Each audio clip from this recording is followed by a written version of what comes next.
Hello, everyone. Today, we're actually covering two full chapters of the Old Testament book of Exodus. We're going to be in chapters 19 and 20. Now, this two chapters, they're full of stuff, not the least of which is the Ten Commandments. And the Ten Commandments begin at the beginning of chapter 20. And as you read through those commandments, I want to remind you of something.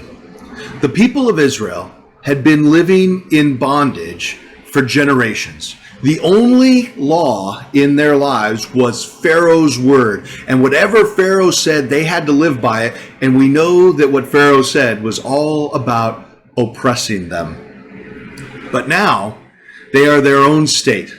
They have left Pharaoh. They have no laws. So what God is doing in these 10 commandments is giving them a gift that's not intended to be a set of restrictions to prevent them from having fun. No, quite the contrary. It's meant to be the basic code of how to live life so that they could live it happily and joyfully in unity with one another. As you read through, you'll see that some of the commandments, the first four, are really all about how to deal with the authority of God and relate with God. And then the remainder of the commandments are about how we're supposed to live together with one another. And as you read them, you'll see that there's really nothing to argue about. They're pretty straightforward and good guidelines.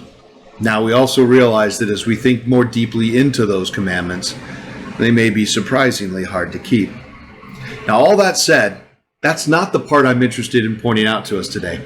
I'm actually interested in something else that we see beginning in chapter 19 at verse 9 when we read this.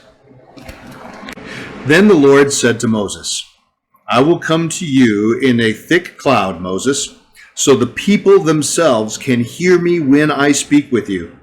Then they will always trust you. Imagine what God is offering here in this moment. God and Moses have been speaking directly all this time, but the people of Israel have only seen the evidence of God. They've not heard God himself. Now, the evidence is pretty compelling. Parting of the Red Sea, the 10 plagues, manna from heaven, quail coming in at night. They've had lots of things, not to mention the pillar of smoke by day and the pillar of fire by night that's been leading them. All of that's probably enough for them to be confident that God is real. But God wants to make sure that they fully understand that he has a voice, that he is a real living presence. And as he speaks to Moses in such a way that all of the people of Israel will be able to hear him, they will then recognize without a doubt that Moses is the one chosen by God to be their leader. It's an amazing thing, and it sounds like a tremendous opportunity, something that maybe as you read, you wish, gosh, wouldn't it be great if we could have that happen to us in our world today? God descend on a mountain and speak so that there was no doubt of his existence. But here's what happens near the end of chapter 20 at verse 18. We read this. When the people heard the thunder and the loud blast of the ram's horn, and when they saw the flashes of lightning and the smoke billowing from the mountain, they stood at a distance, trembling with fear.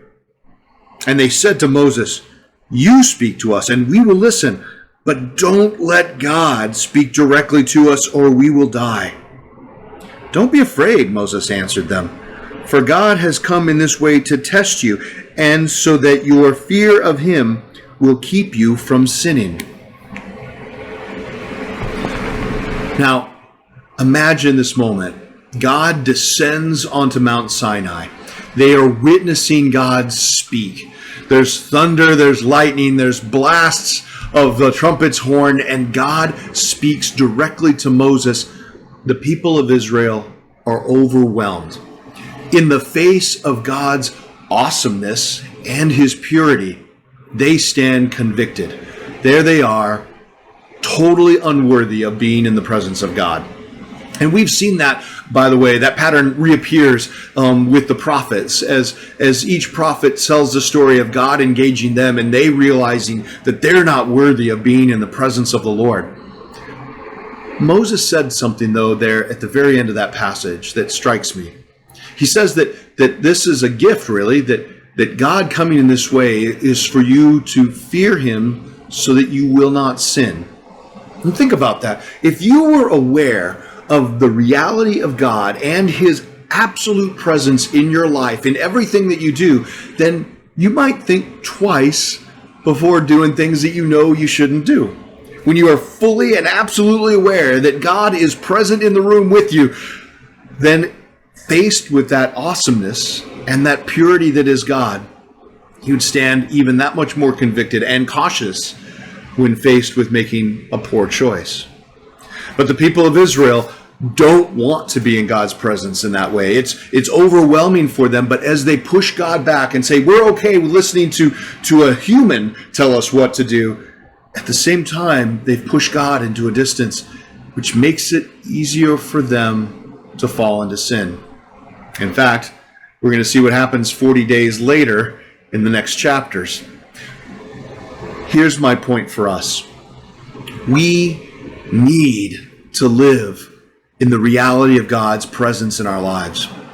When we listen for God's voice, and I don't expect it always to be audible, but frequently when you are aware of those miracles and know that God is at work in your life, then when faced with the opportunity to do things that, well, frankly, violate one of those 10 commandments that we had just read, it'll be a lot harder when you know that God is there, a God who loves you and will do anything for you, a God who wants you to experience him, a God who in his love is willing to sacrifice his own son.